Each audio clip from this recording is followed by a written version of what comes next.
Hello, everyone. I'm really excited to shake things up today. We're usually talking all about Pinterest, but today we are talking all about LinkedIn, which is a platform I have so many questions about. I'm confused. I don't even know.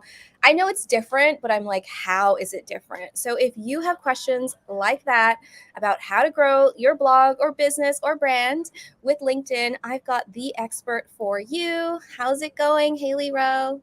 It's going well. Thank you for having me. I'm excited to be here. Yay! Thanks for saying yes.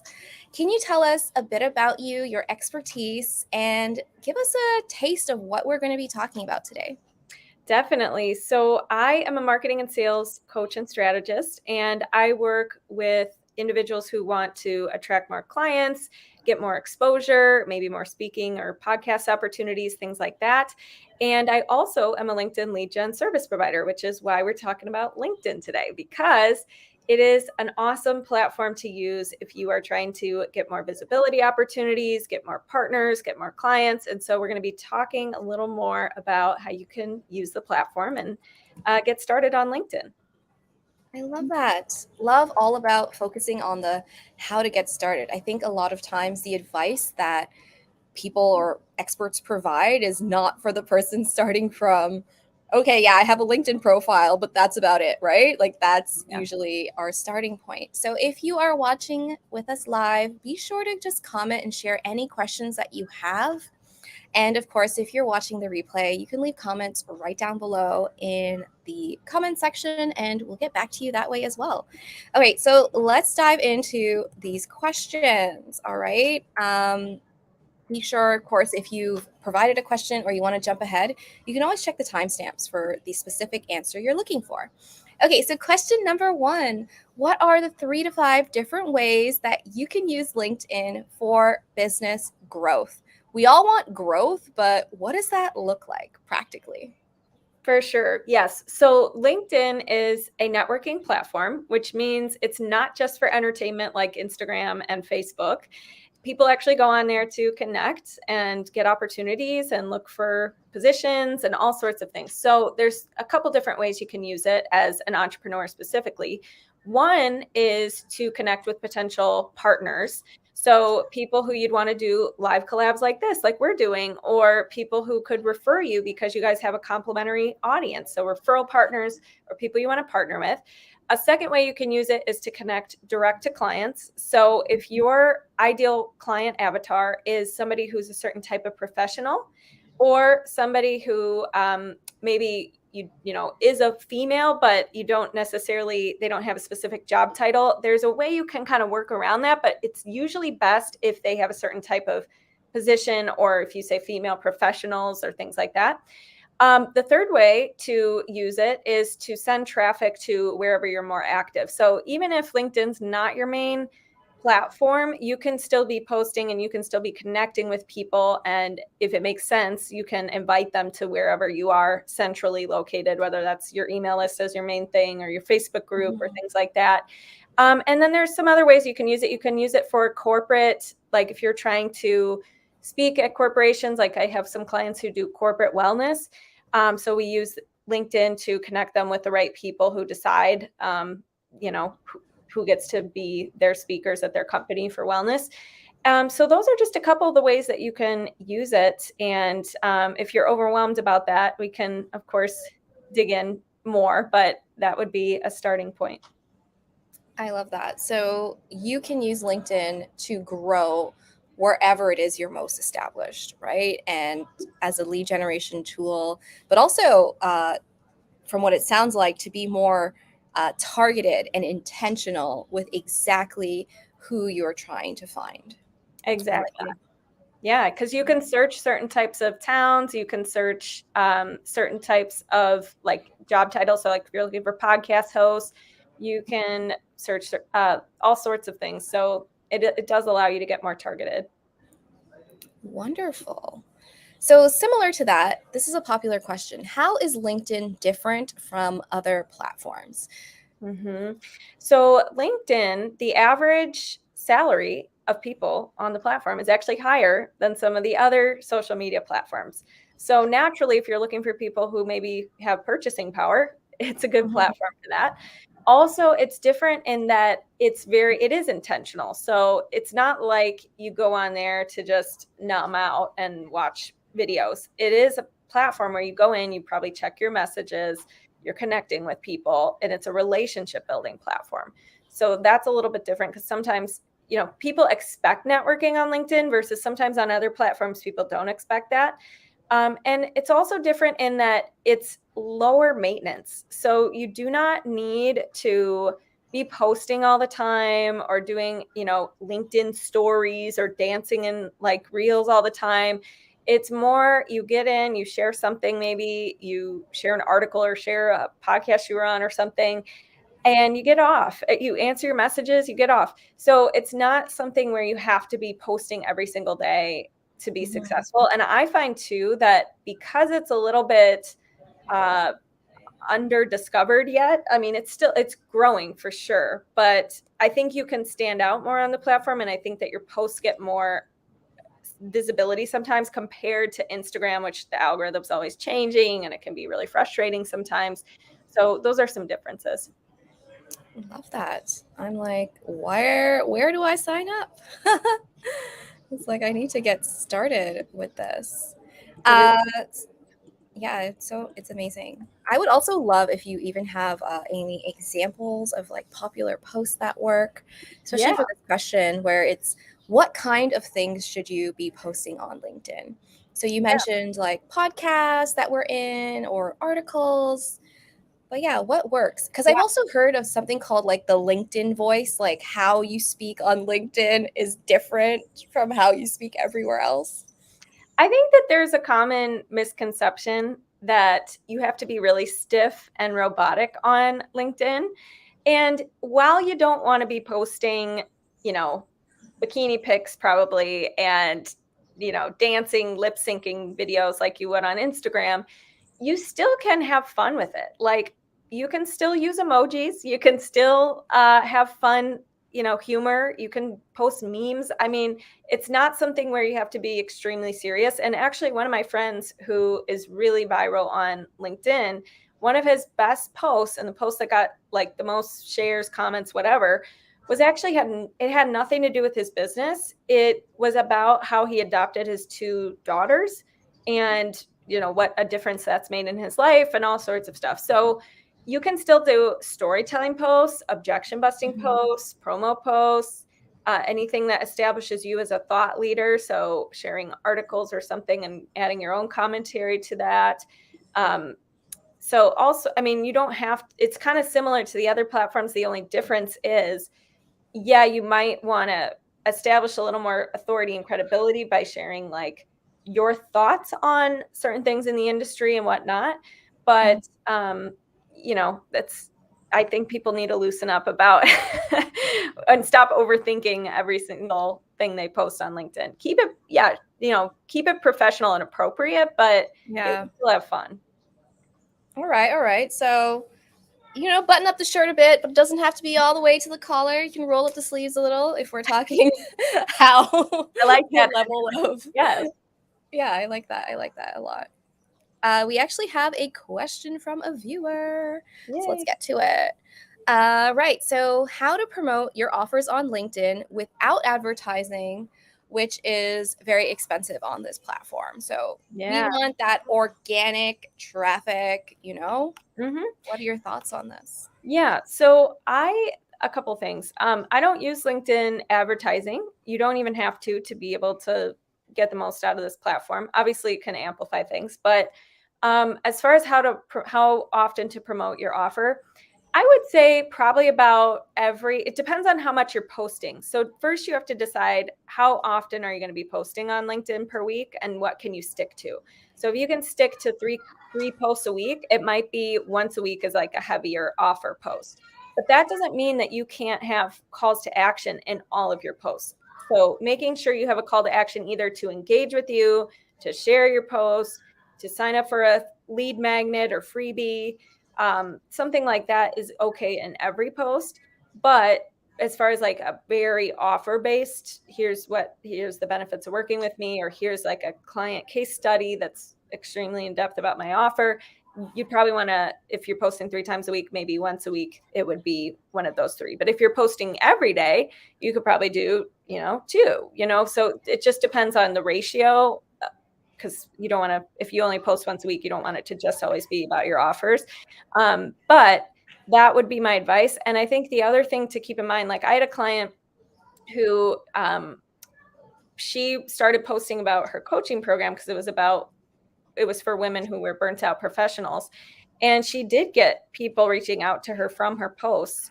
And she was probably talking about it. She probably posted 5 times a week and probably did 2 or 3 that were related to her offer, but still giving value.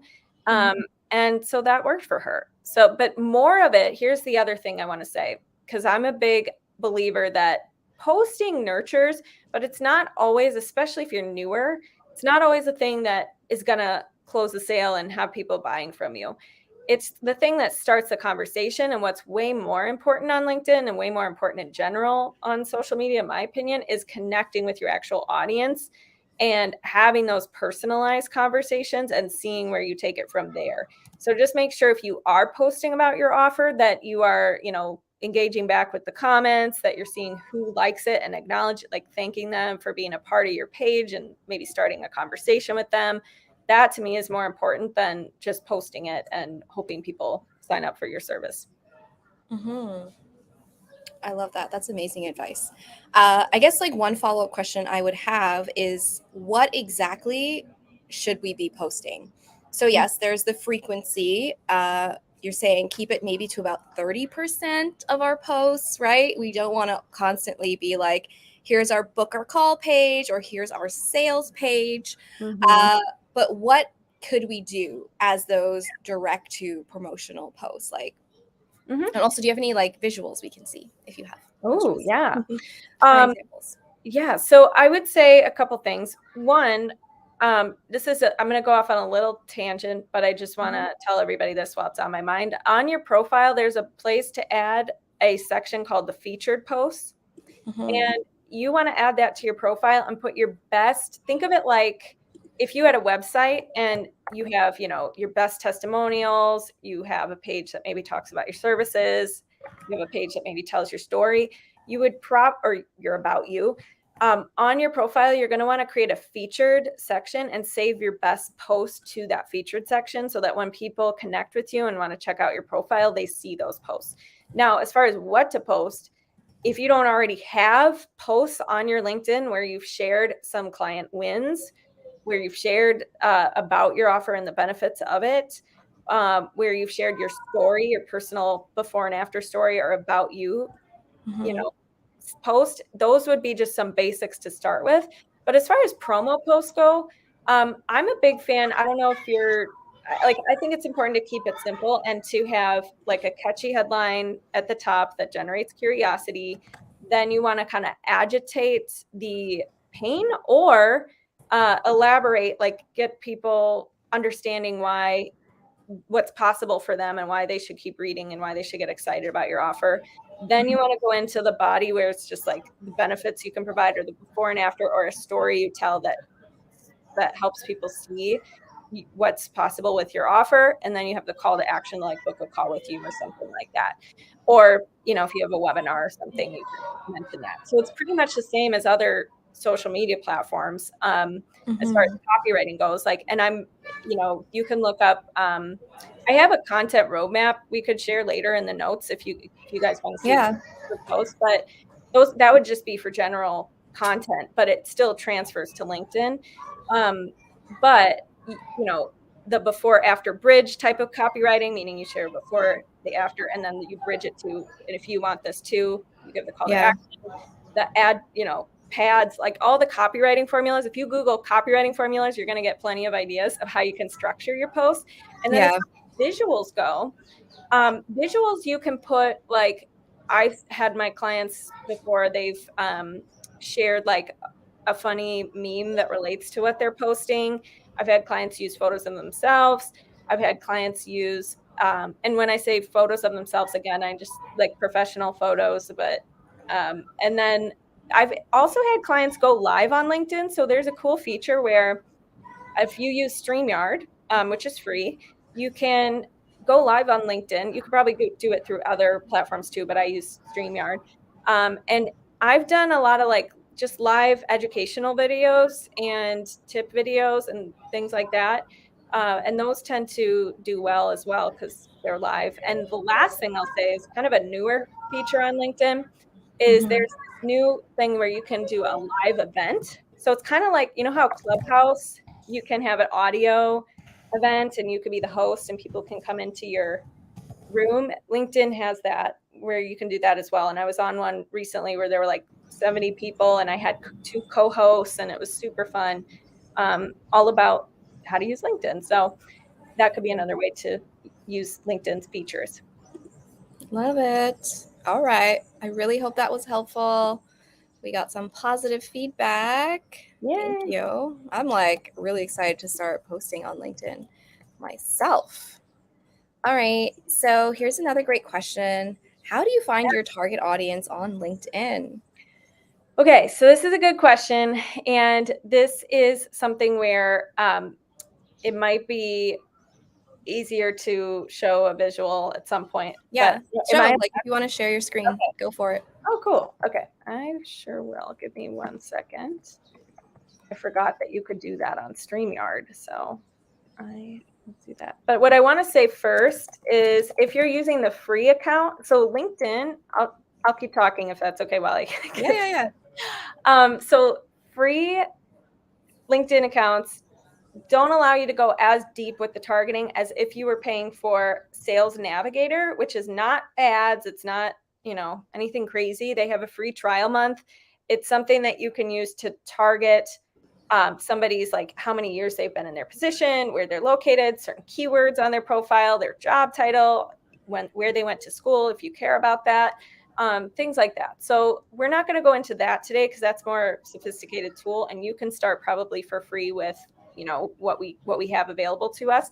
But if you do want somebody to set up your targeting and all that and outsource and save you the tedious time of finding these people, that's what I do. But if you want to do it yourself, what you would want to do is go into LinkedIn and Can we bring it up? I want to bring it up. Yes. Let me share my screen. Oh, wait, not slides. All right. Okay, so can you guys see? You have to did you select the there window? There we go. There you are. I'll add it. All right. How about now? Yep. Cool. We got you. Okay, so step 1, how you can find your ideal clients is you could search, let's pretend that you have an ideal client who are lawyers, okay? So we're going to go through each type of example. If you're using it to connect with potential clients and you work with a certain type of professional, you could search lawyers, you could go to the people tab, and you could even start local. Like usually you have a better opportunity or response rate when you have something in common with somebody. So either if you guys have mutual connections or they're in your town, like I'm just going to pretend we're going to put Chicago.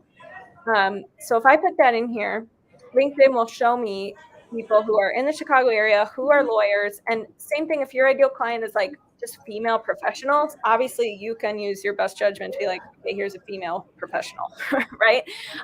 But anyways, you can send up to 200 connection requests per week to grow your network. And that's pretty normal on LinkedIn because if you think about it, as I said, it is a networking platform. And the more connections you're getting and the more mutual connections you have, the more people find you and you find them and whatnot.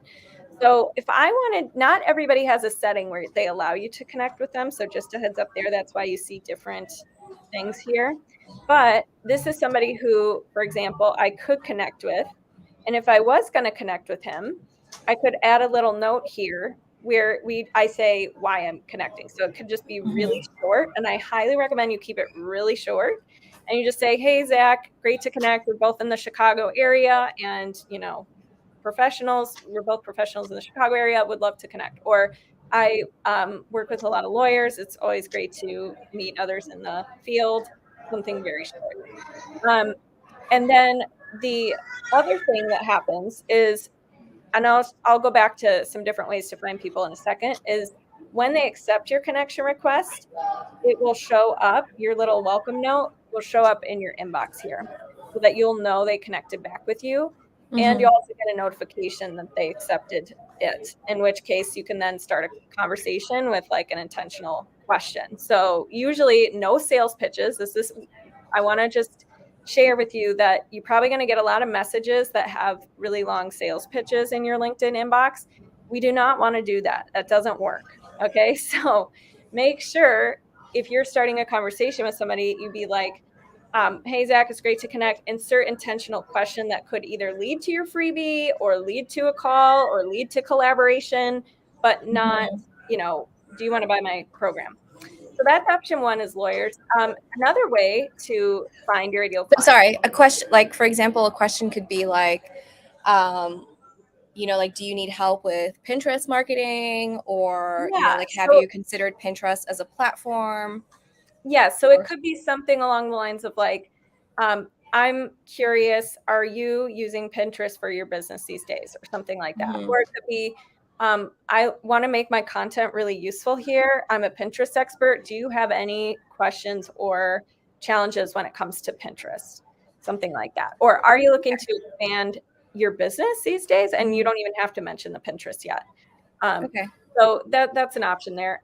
Or what are you even working on these days? Because then if they're marketing something, you could be like, oh, are you using Pinterest for that? So that's an option. Another way to find people is, let's say you're looking to, aside from searching titles, so if you're looking to be on podcasts, you could look up like podcast hosts, and let's say you're a weight loss coach or something, you could put that in and you will see people who have those keywords in their profile.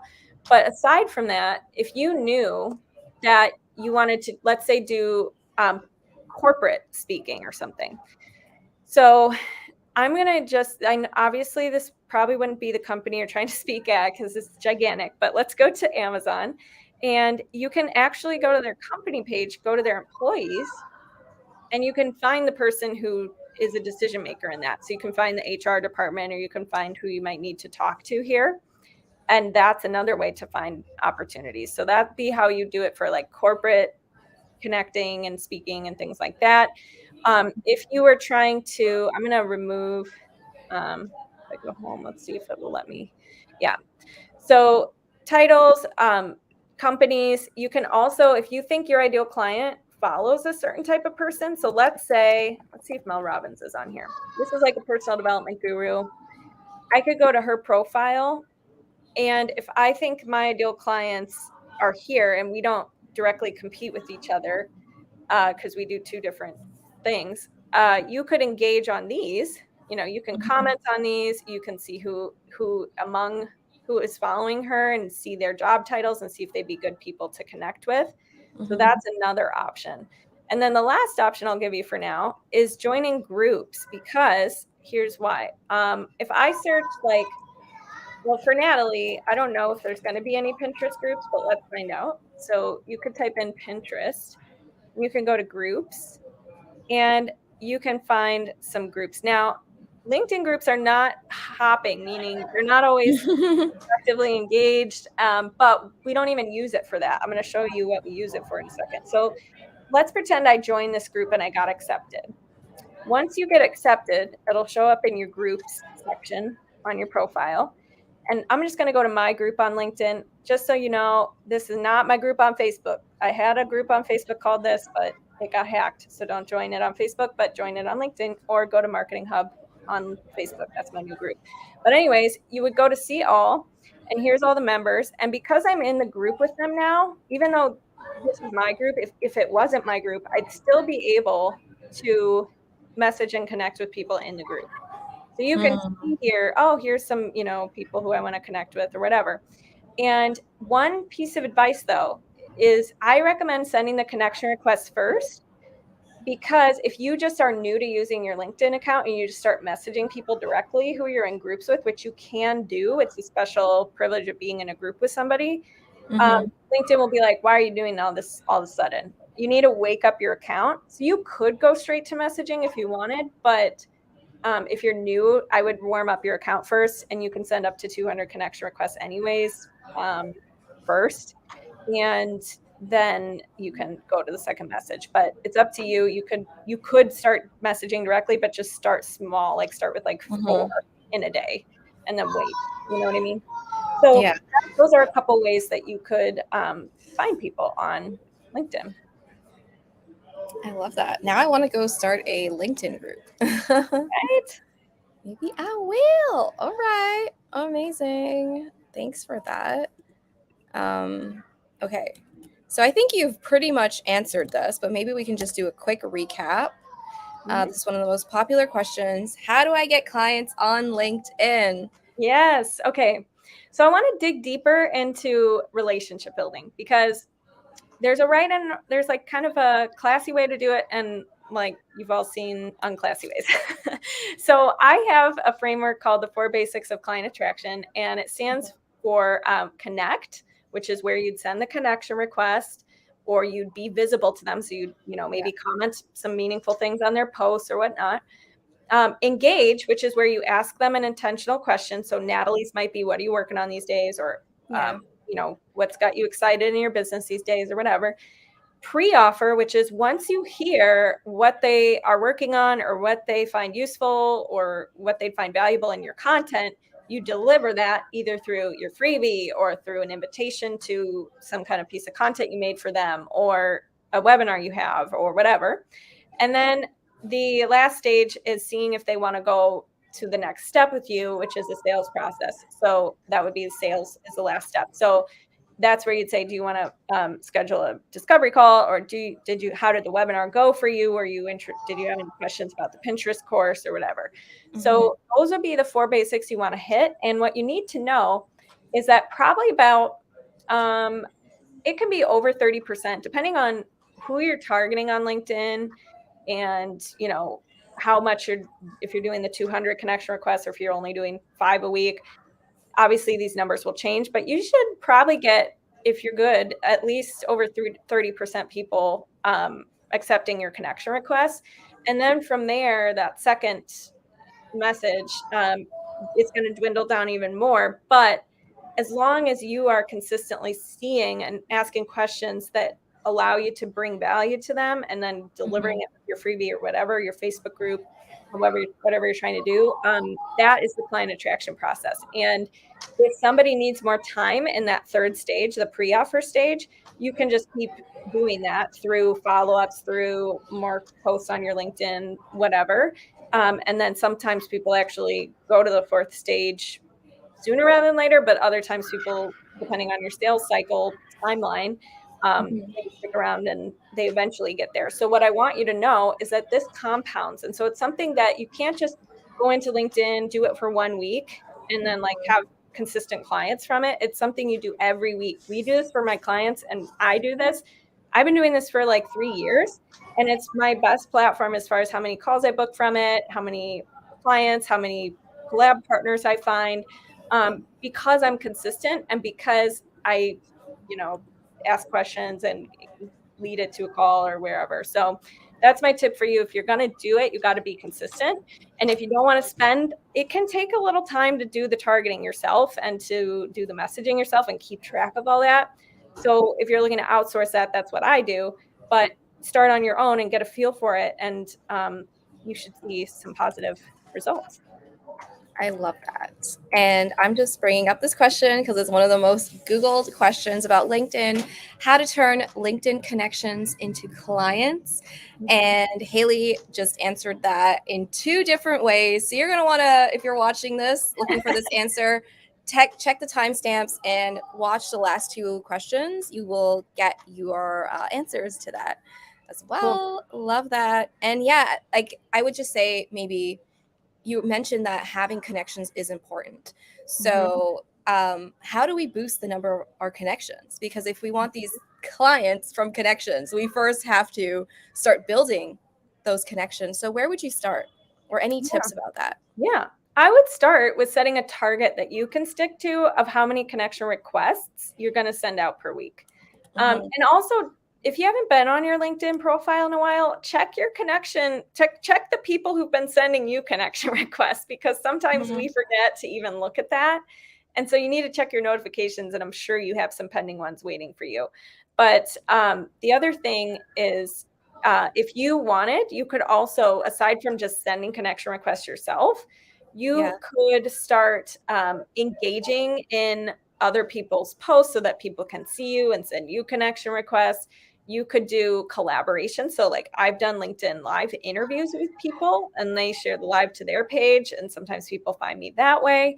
Being in the group so that you're visible in the group, that can be good. I've posted in groups before. I will say that's sometimes gets a lot of, like, I've shared value posts in there, and sometimes it gets a lot of traction. Other times it doesn't. So it's just more of figuring out which groups are responsive. Um, but yeah, those are some other ways that people can see you and send you connection requests. But at the same time, you want to take the initiative and set a target for about 25 connection requests a week, no matter what, Yeah. to who I'm trying to build a network of. I love that answer. And speaking of connections, here's a follow up. Do you use automation marketing tools on LinkedIn? I'm thinking of Phantom Booster or other tools. Yeah, good question. So there's a lot of LinkedIn automation tools, and I've seen some that go really wrong, because when somebody responds to your message, sometimes those automation tools don't catch that, and so they still send a next message, and then the context is off, and so you got to be careful with that. For my team, we use. I have a partner. He uses the software. I don't even know what it's called, because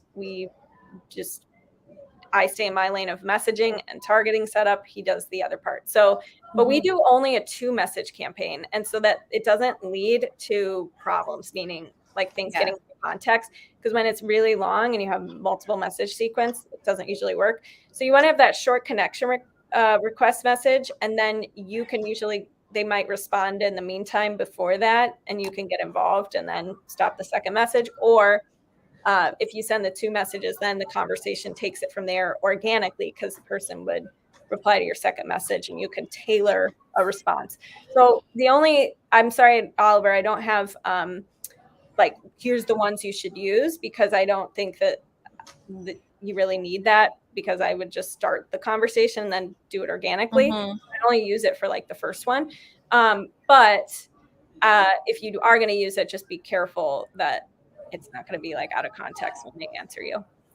And that's like true for any automation tool, right? We would love to say that we can set it and forget it, but oftentimes, if we take our eyes off of it for too long, we can get in trouble, right? And I've seen that happen on Pinterest with automation tools, and I'm sure it can happen anywhere. So Yeah. just put some limitations on that. Here's another really popular question that gets Googled a lot.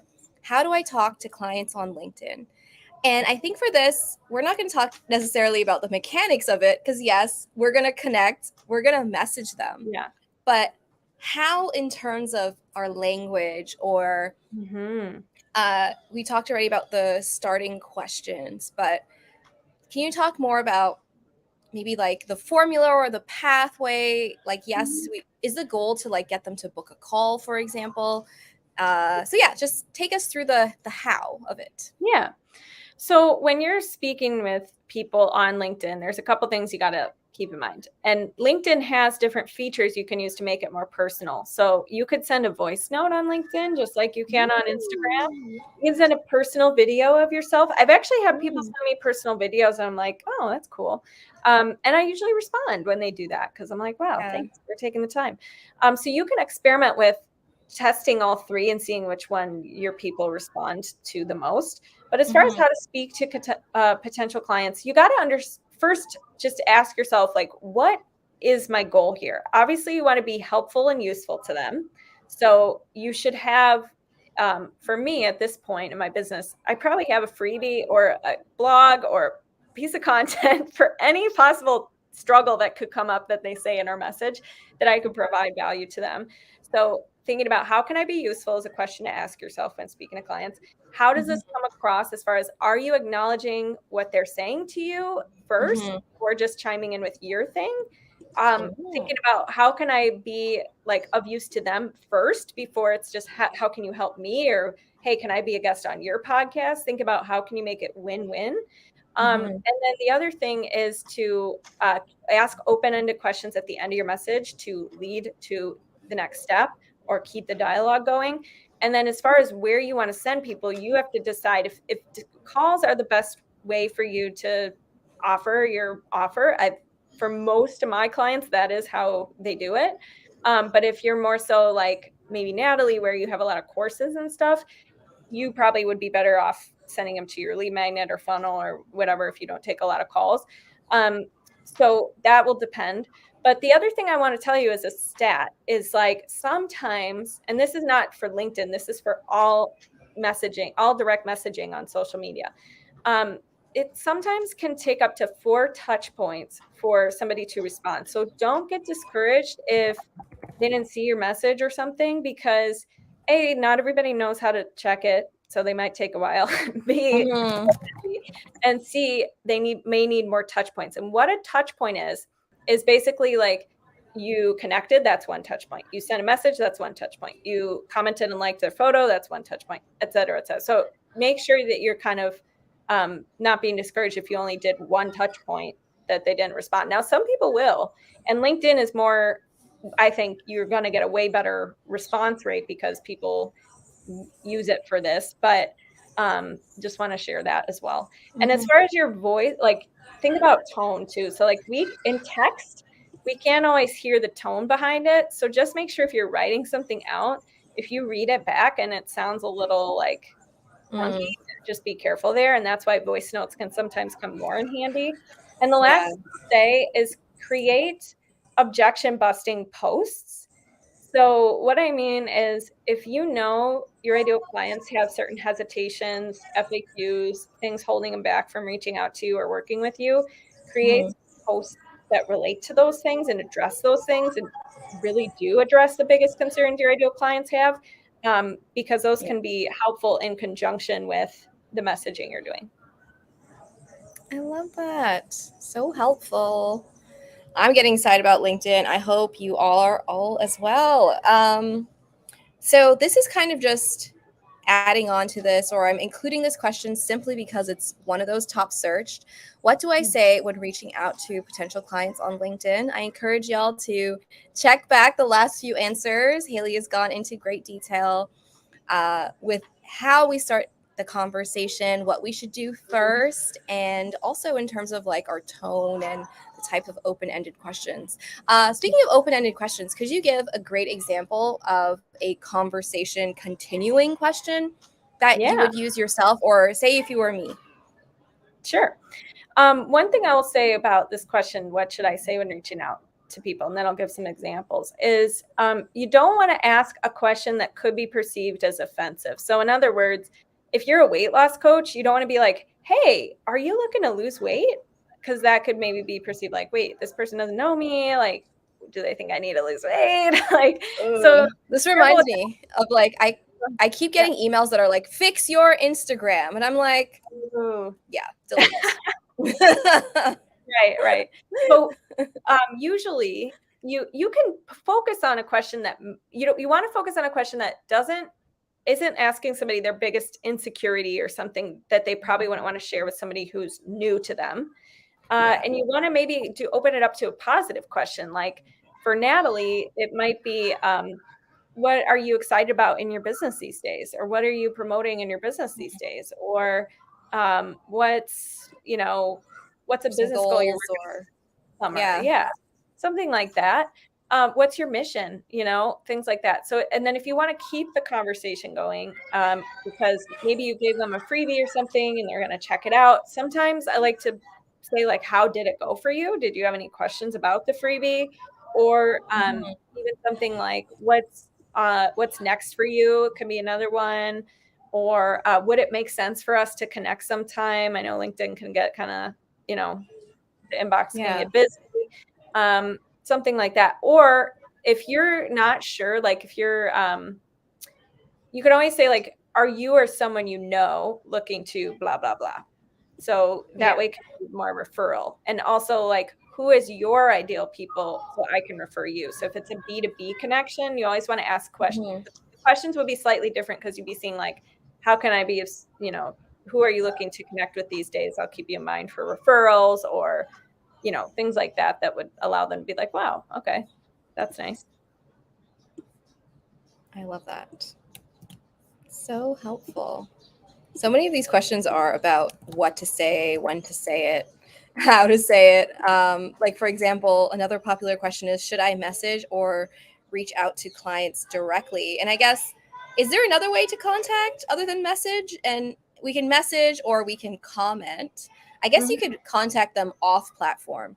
So maybe Mm-hmm. that's what this question means. Like, do you think it's better to reach out on LinkedIn directly or to reach out to them, say if they're active on Instagram or, Mm-hmm. send them an email? What are your thoughts Yeah, on that? that's a great question. So sometimes if you use the free version of LinkedIn, not everybody's account is set up to where some people have it set up where you'd have to send them what we call an in-mail on LinkedIn, Mm-hmm. which costs money, or you have to have a premium account. So if that's the case, you can still use LinkedIn as a search tool to find people. And then if they are more active, like you see they're posting every day on Instagram, or you see they're Mm-hmm. very active on Facebook or something, it could be a better route to, connect over there. So it's not a bad idea to connect on a different platform. And you can also, as we said, like you can message them. You can also post on their posts or comment or whatever.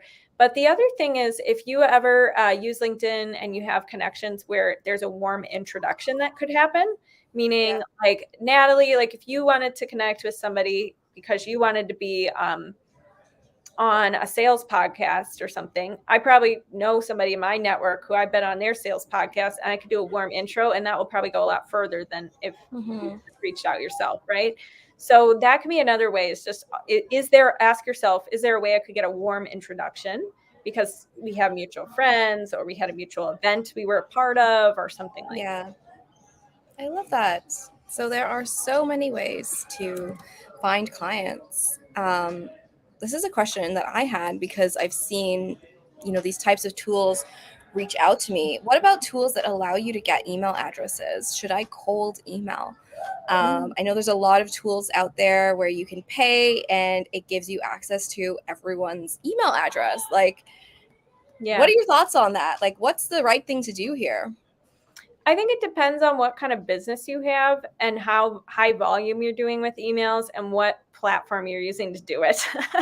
So this is kind of a loaded question because if you're going to send these manually in Gmail, like you're going to get blocked. Like they're not going to go to their emails. So it's going to go to spam.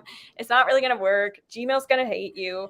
It's not Mm, a good idea. Okay. But if you're like, maybe filling out somebody's inquiry box on their website, that will probably go mhm, straight to them. As far as tools that allow you to get email addresses, um, I it's I don't know. I would suggest that you just start with the regular LinkedIn lead gen because I think that's going to be easier. But I don't mhm. really know a lot of tools, and I don't really do that. So I'm not the best person to answer that. I'm sorry.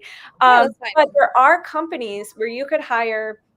Like I have done cold email in the past, meaning I've hired a company that does it, and it was great for a time period. But it wasn't I found that it was just always warmer and better conversations in social media. Um, Mm, so that's just my experience, but it had like a time period where it worked, and then I don't know why it stopped working or just yeah. it was super slow. So yeah. We've got a comment here. Podcast is so powerful strategy according to Gary Vee. Oh yeah. And no tools. Love that. So amazing. Okay, I think we've answered like a lot. Thank you so much. I feel like this was the perfect crash course on LinkedIn. Like, y'all know I'm all about Pinterest, but I keep hearing that, LinkedIn is like the sleeping giant. And I feel like in that sense, Pinterest and LinkedIn are similar because they're usually the tools that aren't the first conversation. Like, it's not like everyone's always like, get on TikTok, get on Mhm. Instagram, Facebook, Twitter. And I'm like, yo, Pinterest. And you are doing the same for LinkedIn. So I really, really appreciate that. Can you tell us how we can connect with you or work with you or, whatever free goodness you have for us, tell us more. Yeah, thank you so much. Yes, I have a little class on taking you through visually how to attract clients and partners using LinkedIn at haileyrowe.com/LinkedIn. And it also comes with Mm-hmm. sample scripts. So obviously I want you to adapt those to your voice and what you would say, but it does give you an example concretely in a document so that you don't have to, scribble your notes from this and remember it. So both for partners and then both for direct to clients. So check those out. And then as far as where you can connect with me, I'm on Facebook in the Marketing Hub Facebook group. It's facebook.com/group/the Marketing Hub group. And that's for all entrepreneurs who want to get support with that, with their business growth and networking. And then I'm on Instagram at Hailey_Rowe. I have the Health Coach Nation podcast, which is for coaches who want to grow their business. And I think those would be the main ways, but I would love to hear from this audience if you watch today on a DM on Instagram or something, and just share with me, how you're going to use LinkedIn, and we can stay connected. I love that. Thank you so much. This has been a wealth of knowledge. I am finally feeling confident enough to, use LinkedIn beyond a random post and updating my banner. Hey, yes, for sure. Thank you for having me. And of course, be sure to, subscribe to my channel if you love Pinterest marketing tips, and occasionally to be surprised about learning about a new platform. I go live on the last Friday of every month, and I've been posting daily shorts. So if you're ready to grow your business, whether that's your email list, subscribers, or traffic or sales with Pinterest and other tools, this is the channel for you. Hit that subscribe button. Thanks so much again, Hailey. May we collaborate much in the future. And yeah, this was so amazing. So thanks, everyone. Woo.